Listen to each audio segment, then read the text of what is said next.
Let's talk. John Brown.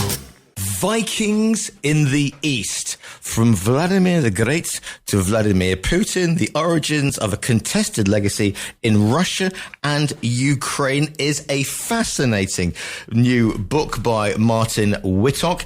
It looks at the Vikings because you may think of them as axe-wielding, hairy-chested people who come across from Denmark, Sweden, whatever, and, worry the sheep in Linda's farm. But Martin's going to tell us all about Vikings going east. And as the saying goes, Martyn, what have the Vikings ever done for us? Well, that's a very good question, actually. The Vikings had a huge impact on the British Isles, a huge impact on communities either side of the North Sea. The founders of Normandy, which, of course, is the land of the Northmen, huge impact on Ireland, so not just on the UK, but also a huge, huge impact on the Baltic, the southern shore of the Baltic, and then down through the river systems of what we now call Belarus, Russia and Ukraine, right to the Caspian Sea, to the Black Sea, to Constantinople, to Baghdad. Now, these are Vikings as we just don't imagine them at all. These are the Vikings of the East. Indeed. And before we get cracking into this, because I tell you now, Martyn, the listeners are going to be going, oh, for goodness sake, he's going to go on his historical thing again. But what's your background, by the way, for those who don't know you? Okay, I taught high school, secondary school history in comprehensive schools in the UK for 35 years. And in that time, I began to write as well. And having retired a little early to give more time to writing, I've then progressed from writing for young people to writing for adults. And I would now describe myself as a freelance historian who's also a commentator and a columnist as well, commentating on the impact of the past on the present. Absolutely. So we tend to think, because the narrative's always been from a British point of view, if you like, we know about the Normans, yes, because they like a fight. We know about the Vikings and Lindisfarne and Harold Hardrada, the Battle of Stamford Bridge, which we will come on to, not the battle, but somebody else in a bit. But this whole thing about, because people will go, hang on a second, how on earth are the Vikings going to get east? Their ship, we know about them, maybe, Greenland, Eric the Red, etc., discovering the States, mourning Christopher Columbus. But how are they going to get, unless they're dragging the longboats across the land, we thought they're seafaring folk. But of course, we forget the river systems. Exactly. These are Vikings of the rivers. So as they move along, and so primarily, Danish and Norwegian Vikings are mostly responsible for the activity to the west, not solely, but particularly. But Swedish Vikings are particularly involved in this movement into the Baltic. And of course, the Baltic is this Norse, Germanic, Slav, Balt Sea. And they are from the western side of it, and they are hugely influential, trading from Gotland and into the river systems. And from the river systems that flow into the Baltic, you can then get into the heart of the continent. And with a lot of effort, you can also port your boats from watershed to watershed, which we think happens. So we're not talking about perhaps the big, long ships with the dragon prows that kind of feature in Hollywood movies of the West. We're looking at smaller vessels. There's references to large dugout canoes, for example, being built by locals and then being sold to the Norse. These using the river systems being ported from over the watershed from one river system to another. But also there's more evidence now that in the winter they may have travelled by sledge. So not only on frozen rivers, but also on the frozen landscape. These are Scandinavians, of course. They're not just mariners. They are perfectly used to transferring themselves and moving across, traversing a frozen snowy landscape. So using riverboats, using sledges, they are moving along the river systems of what we now call Eastern Europe, the western part of the Eurasian landmass, and they are connecting with all the people there. They're trading, they're settling, they're raiding, they're slaving, and they're causing huge impact all the way down to the Black Sea and the Caspian. Right, quick question here. Outstanding. First one is, Do they know what's out there? Have they had contact before? Are they having, has a cartographer gone before them, or have they just set off in not in longboats, but in new boats? Because these are big rivers, aren't they? These aren't, yes. This is not the Trent and Mersey Canal. These are the lifeblood of Central Europe. So do they know what's out there as they head off?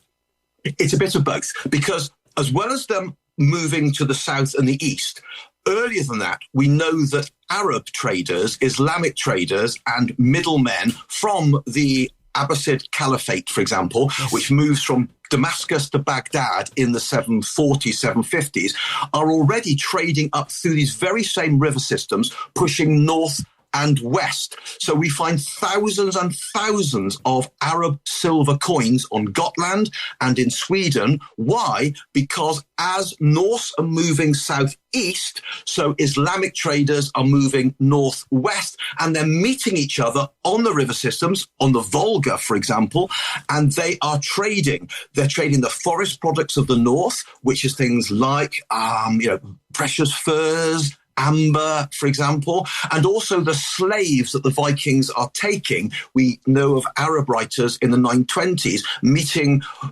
Rus on the Volga, who they said were as tall as date palms. They'd never met people like them, and they're selling women on the riverbank to anybody that comes past and has the money available. So they are aware there's a world down here, because that world is also reaching up to them, and they want to corner the market and to move down and to do away with the middlemen and do direct contact with Constantinople and the Eastern Roman Empire and the Abbasid Caliphate based on Baghdad. Something just went ping in my old grey matter, Martyn, because there is... So those of you who have seen the film The 13th Warrior and are thinking, how does Antonio Banderas hook up with those Vikings? There you go. But also, there is an Islamic historian who goes up in the other directions, as you were saying.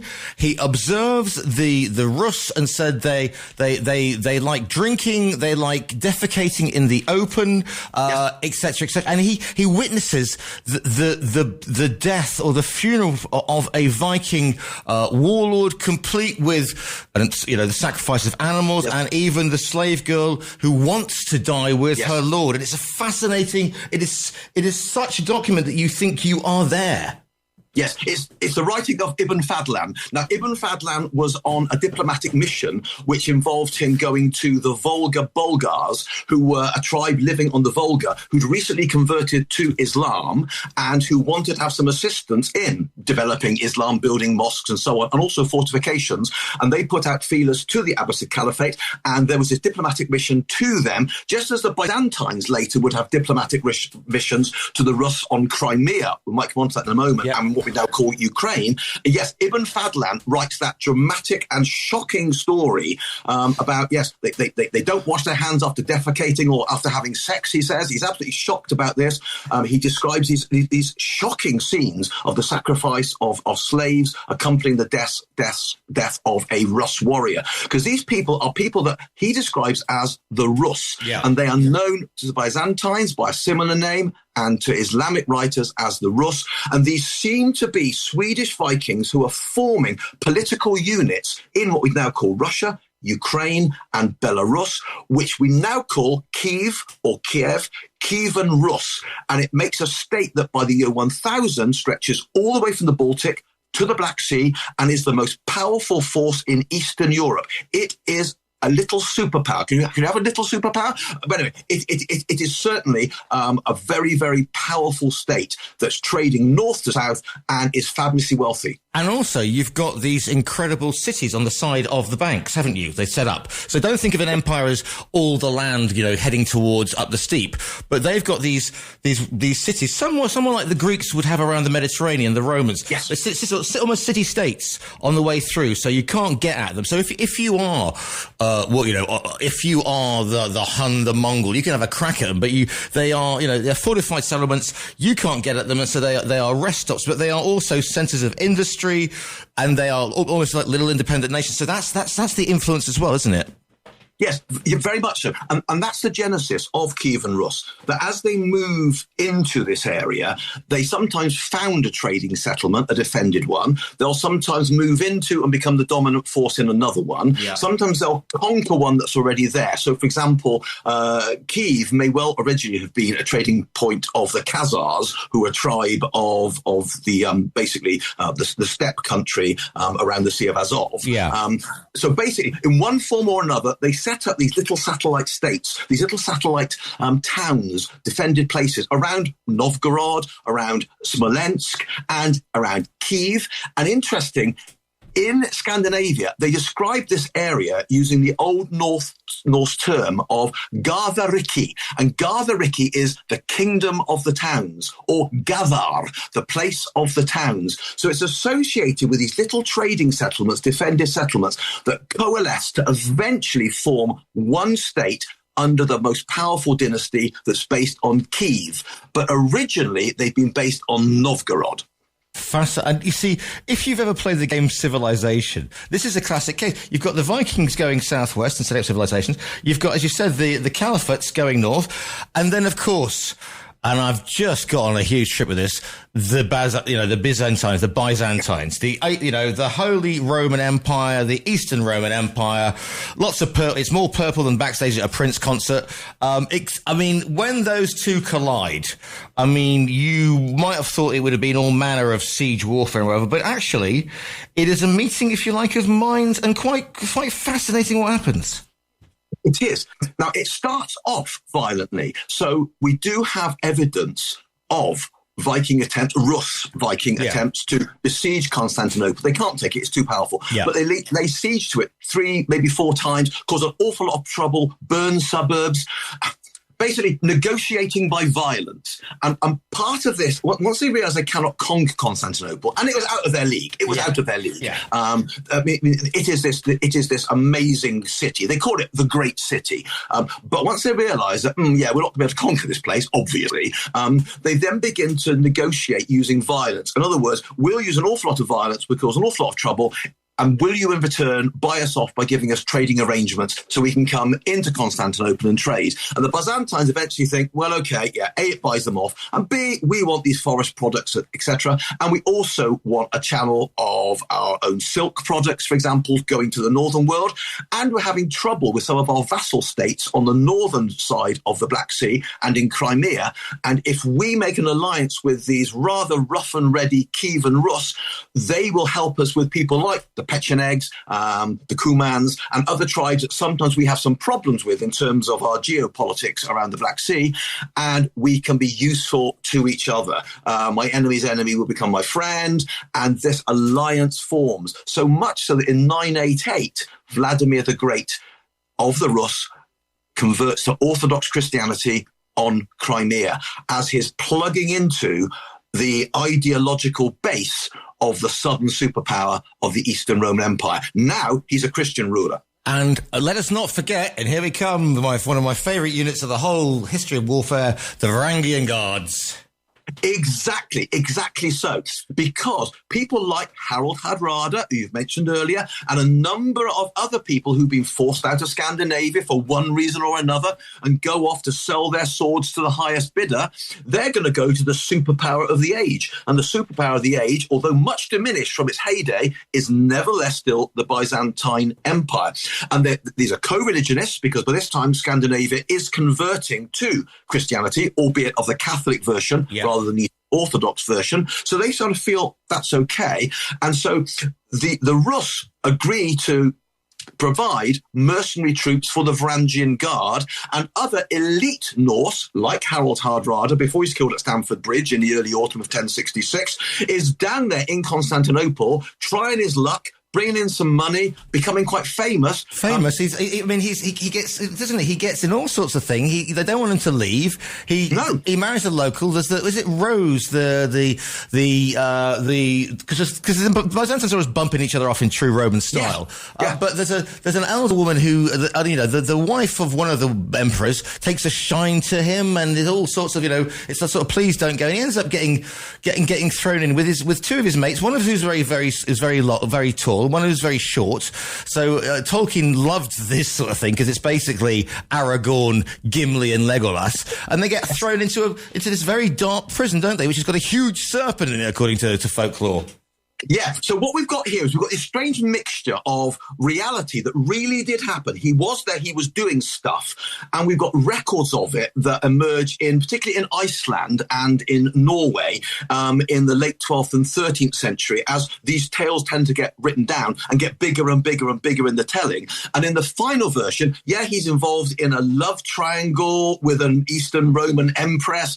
He helps overthrow an emperor and install another, and we're just not sure how much of this really is happening. But what we do know is he really was there. So, for example, he went to Jerusalem and he later boasted that he had protected the road from the Jordan to Jerusalem from bandits. This is a Viking doing police operations in the vicinity of the Jordan between Jerusalem and the river. And you're thinking, what? Is this even possible? And that certainly happened. But you see, this is the thing, because we tend to think, and it's only now that we are realising the interconnection, and they do get around. People pop up all over the place. I mean, they really do. It's not, the Vikings aren't just, people refer to this as the Dark Ages, for goodness sake, and it's anything but.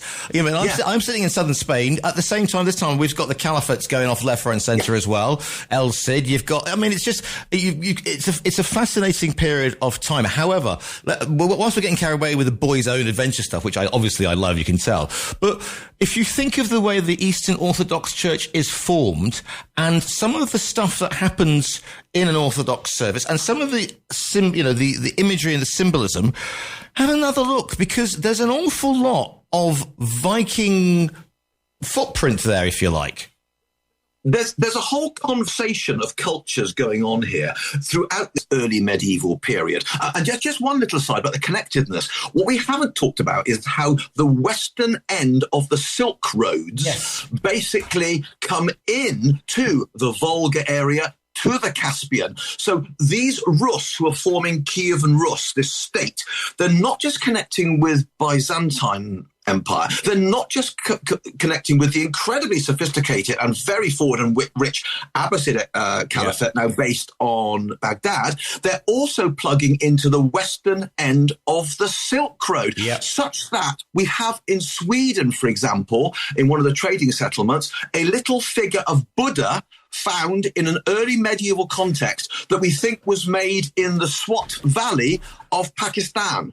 Now, because, how's that possible? Because the East is also connecting with the West. From Japan in the Far East, right the way through to Scandinavia, we have this interconnected hand-over-hand connection. And that's why when we look at things like, as you said, the way in which services are done, the way in which ritual is practiced, we often find there's borrowings from one culture to another, albeit it will be adapted and changed, because these people are part of a multi-ethnic conversation. And not only that, when you think Marco Polo, for example, and they're not on their own. It's not him and a donkey. This is basically the M25. There are people going back. There are caravans going back and forth all the time. So when you think of the Silk Road and the connectivity, it's not one guy setting off going, I will go to Pakistan. This is happening all the time. There'll be another caravan around next week. So that is why it's the volume. That one Buddha you found hasn't been cherished. It's just happened to fall off the back of a truck somewhere, literally. So don't be thinking that there's, again, connectivity, which we're only kind of really getting into the whole connectivity of how the whole of, there wasn't a line saying this is Western Europe, you can't go any further because you'll ruin our narrative, basically, Martyn. Exactly.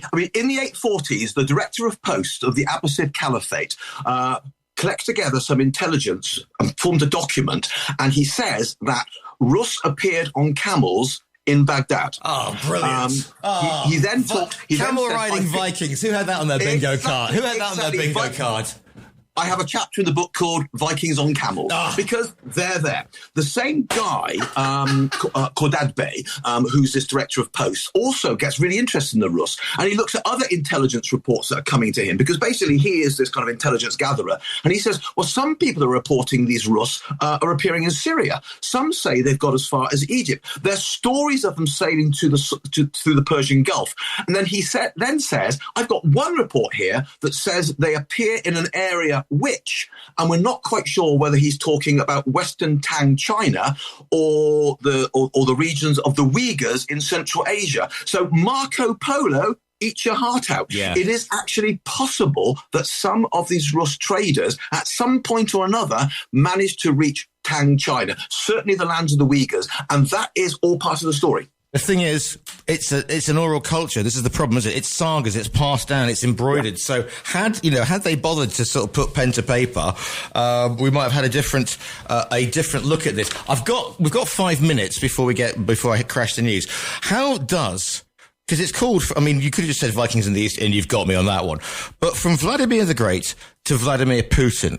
So how does Putin come into, I mean, many of us would wish he was on the front of a longboat or getting spread eagle. Spread eagles never actually happened, people, but just to let you know. So, what is blood eagle, excuse me. What is the connection then between Putin and, is he claiming that, because he's been channeling his, Peter the Great. So how is he channeling his, Vladimir the Great? Okay, in 1240, Kiev is devastated by the Mongols, and the center of gravity shifts to Muscovy and Moscow.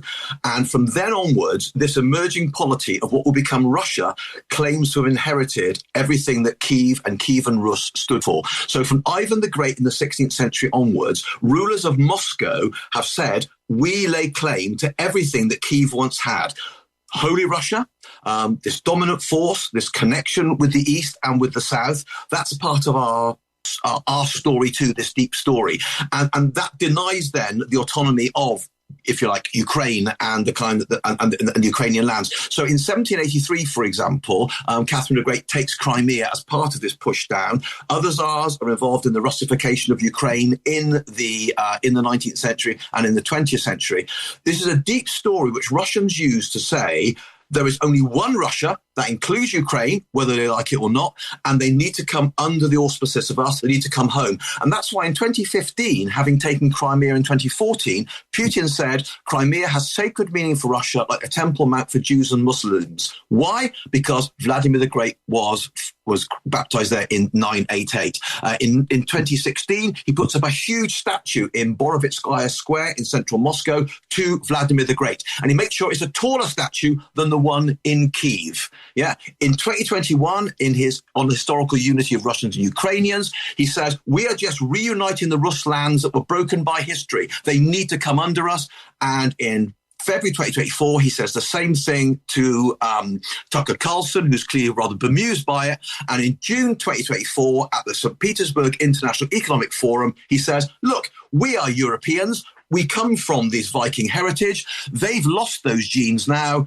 European culture in its traditional form is what we now represent. That part of Europe called Western has lost it. We've now got it because our roots go back to this 1,000-year-old connectivity with Scandinavia and this Norse Slavic state. He is claiming that Ukraine is simply part of Russia and that Russia now represents everything of Western values that he now claims that Russia, in its traditional terms, Holy Russia, now represents. He is deeply invested in this deep story. As you can tell, I could probably talk to you about that. I could go on now and go, okay, well, what about the Great Northern War and the Polish-Lithuanian Commonwealth and Peter the Great and Charles and all that sort of thing? And actually, sweeten the list, because unfortunately, I only do, this show only goes all morning. Otherwise, we'll be here until next Wednesday. But it's absolutely brilliant and fascinating. The book is called Vikings on the East. Listeners, go forth to the webpage, click on it, like I'm going to do in a minute, and it will come winging its way to you. Martyn, if people want to find you online and find out, because it's just fascinating and mind-blowing, where can they find you? Or do you do the social media? Have a website? Where can they find you? Yes, they'll find me on Twitter, X, at Martyn Historian. They'll find me on things like Threads as well. I'm even down with the kids a little bit on TikTok. Oh, for goodness sake, Martyn. Yes. What would Vladimir the Great do with TikTok, ask yourself? And on Instagram, yeah. So if you put in Martyn Whittock or at Martyn Historian or Martyn Historian. And that's with a Y. That's with a Y as well, isn't it? Yeah, with a Y. You'll find me there somewhere in the great world of the World Wide Web. Looking eastward. I'm going to run out of time, but Martyn Whittock, as you can tell, it's been an absolute pleasure to speak to you this morning. Thank you so much for having me on the show. It's been great to talk to you.